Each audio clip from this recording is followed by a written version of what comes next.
이재명 대통령은 내일 일본과 미국 순방길에 오르면서 5박 6일간의 정상외교 슈퍼위크에 돌입합니다.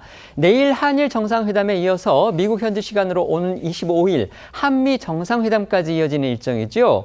그런데 이 대통령이 내세우는 실용 외교 두 나라 모두에서 사실상 첫 시험대에 올랐다, 이런 평가가 많습니다. 특히 예측 불가의 인물로 꼽히는 트럼프 미국 대통령과 이 대통령이 처음 대면하기 때문에 과연 어떤 상황이 벌어질지 세간의 이목이 집중되고 있습니다. 이런 상황에서 조현 외교부 장관이 한일 정상회담 배석 일정까지 취소하고 어제 갑자기 미국으로 갔습니다. 일각에서는 혹시 한미 정상회담에 돌출 변수가 생긴 거 아니냐, 지금 이런 관측들이 나오고 있습니다. 그렇습니다. 일단 이재명 대통령은 내일 오전 일본으로 출국해 오후에 이시바 시게루 총리와 이 양자회담을 갖습니다.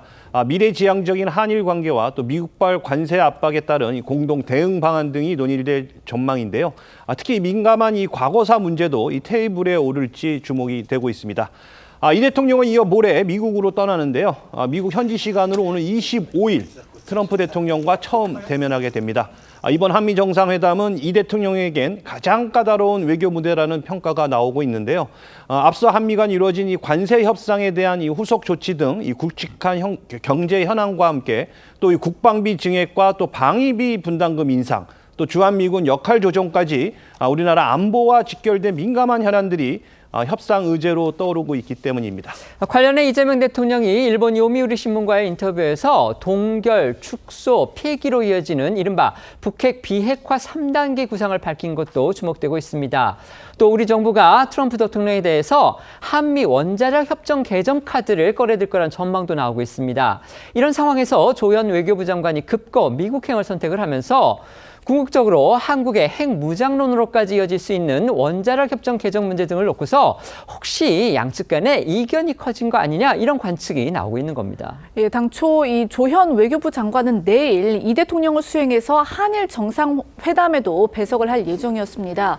외국 정상과의 회담에 주무부처인 외교부 장관이 배석하는 것은 당연한 일인데요. 그런데 이 조현 장관, 이를 취소하고 어제 돌연 미국으로 향해서 주목받았습니다. 이 조 전 장관의 긴급 방미는 우리 측 제안으로 확정이 됐다고 하는데요.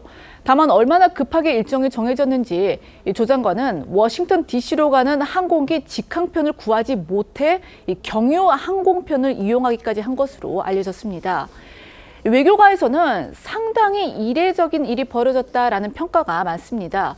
무엇이 핵심인지는 명확하진 않지만 어떻든 이 워싱턴 현지 한미 실무자들 간의 이 정상회담 의제 조율 과정에서 뭔가 돌발 상황이 생겼고, 이를 풀기 위해서 최고 책임자 격인 조 장관이 급히 미국을 가야 했을 것이다라는 관측이 힘을 얻고 있습니다. 관련해 한겨레 신문은 여권 관계자 전원을 통해서 한미 간 농축산물 관련 조율 과정에서 이상 기류가 포착됐을 가능성을 전했는데요. 한미 간 관세 협상 타결 후속 조치로 농축산물 관련 세부 내용을 작성하는 과정에서 미국 정부가 우리가 수용하기 힘든 새로운 요구를 해왔기 때문에 이 문제를 조율하기 위해 조현 장관이 급거 미국행을 택한 것이란 말이 여권 관계자를 통해 나왔다는 겁니다.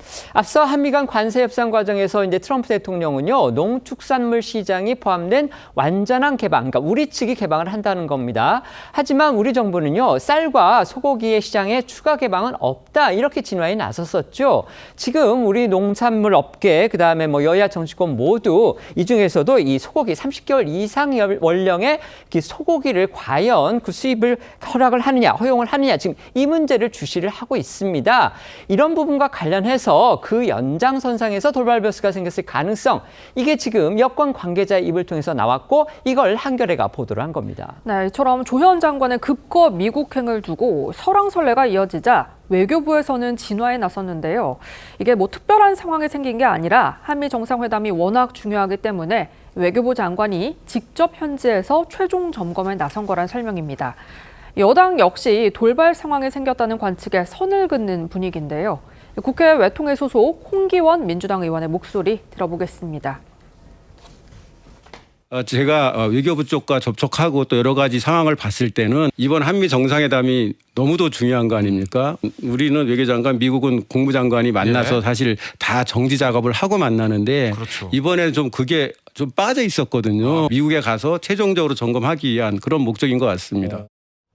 하지만 국민의힘에서는 다른 목소리가 나오고 있습니다. 조현 장관의 급거 미국행은 결코 가볍게 볼 사안이 아니다 이겁니다. 그렇습니다. 이 국회 외통위 국민의힘 간사인 이 김건 의원은요, 이 한미 정상회담과 관련해 이 미국 측 고위급과 협의를 이어갈 주미대사가 아직도 내정 상태라면서 외교 공백 상황에서 조율이 잘 될 것이라고 기대하는 건 애초부터 무리라고 목소리를 높였고요. 이재명 대통령이 내일 일본으로 출국을 합니다. 그리고서 이제 미국으로 향해서 미국 현지 시간으로 25일에는 트럼프 미국 대통령과 첫 정상회담을 갖습니다. 그런데 이 한미 정상회담을 앞두고서요. 지금 조현 외교부 장관, 당연히 외교부 장관이기 때문에 정상회담에 배석을 하는 게 마땅한데 한일 정상회담에 배석하기로 한 그 일정을 전격적으로 취소를 하고 급거 어제 미국으로 향했습니다. 뭔가 현지에서의 정상회담 준비 과정에서 돌발 변수가 생긴 거 아니냐 지금 이런 관측이 나오고 있는데 외교부는 최종 점검차 갔을 뿐이다 이런 입장이지만 지금 외교가 그리고 특히 우리 야당의 시각은 좀 다른 듯합니다. 이건 어떻게 보십니까? 일단 갑작스러운 일정 변경은 오해가 있을 수 있죠. 이게 갑자기 정해진 대로 가면 되는데 왜 일본을 가지 않고 미국으로 급거 갔을까? 말씀한 설명한 대로 직항도 아니라 이게 돌아서 갔다는 것은 그만큼 급박하게 실무적으로 상의할 게 있을 것이다. 그러면 결국에는 이재명 대통령이 그 상이한 부분들을 먼저 가서 좀 정리를 해놓고 나서 트럼프를 만나겠다는 것인데 큰 축으로 봐서는 솔직히 공을 들인다고 봐야죠. 미국과의 정상회담 자체를. 물론 다른 나라들과의 만남도 중요하지만 한미 정상회담의 첫 만남이고 공식적으로 하기 때문에 이재명 정부에서 이재명 대통령도 부담이 클 겁니다. 이번에 트럼프와의 담판 자체가 이 대한민국 외교에 큰 축을 잡고 가는 거기 때문에 저는 공들이는 차원에서 조현 외교부 장관을 보내서 사전 준비를 좀 철저히 해라 라고 보낸 게 아닐까. 그래서 좀 좋은 성과들이 있기를 바랍니다. 네. 외교부 설명대로 최종 점검이라고 하면은 처음부터 조현 장관이 한일 정상회담에는 참석을 안 하는 게 되셔야죠. 네. 그리고 바로 미국으로 가셔야 되는 거죠. 그런데 그렇지 않고 일본에 가기로 했다가 일정을 변경한 것을 뭔가 탈이 났다고 볼 수밖에 없는데 사실 이번 정상회담이 다른 때하고 좀 달라요. 다른 정상회담은 사전에 다 조율을 하고 정상들끼리 만나서 도장 찍는 그 정도 수준인데 지금은 저번에 통상협상이 제대로 완벽하게 되지 않았기 때문에 2차 담판이 필요한 시점이 됐어요. 2차 담판인데 지금 그러면 이슈가 뭐가 탈이 났을까 하면은 통상협상에서 한 3가지가 미완이었거든요. 하나는 농산물 개방 문제. 그 문제가 미완이었고 또 트럼프가 우리가 3,500달러를 투자를 하기로 했지만 이재명 대통령은 더 할 거라는 이야기를 했습니다. 3,500억 달러. 예, 3,500억 달러. 더 할 거라는 이야기를 했습니다. 네. 그리고 또 하나는 처음에는 방위비 분담금 문제도 일괄 타결한다고 했는데 그것도 분리가 됐어요. 그래서 그것들을 이번에 정상회담에서 다 담판을 해야 되는 상황입니다. 그래서 네. 그 3가지 기존의 이슈 중에서 뭐가 탈이 났는지 아니면 새로운 이슈가 생겼는지 조금 전에 말씀하신 대로 그 문제 있죠. 그 한미 원자력 협정 문제. 네. 그 문제나 아니면은 중국을 견제하는 데 대해서 한국의 역할을 더 많이 강요를 하는, 요구를 하는 게 있었는지. 그러니까 기존의 이슈가 다시 탈이 났는지 새로운 이슈가 생겼는지도 한번 지켜봐야 될 문제입니다. 네. 우리 송국권 패널께서는 이제 탈이라고 표현을 하셨는데 탈났다 그러면 보통 저희가 좀 부정적으로 생각을 하게 되잖아요. 지금 아직도 저희가 뭐가 실체인지는 알 수가 없습니다. 그렇기 때문에 좀 완화해서 그냥 변수가 생긴 것 같다. 이렇게 저희가 표현을 하겠습니다.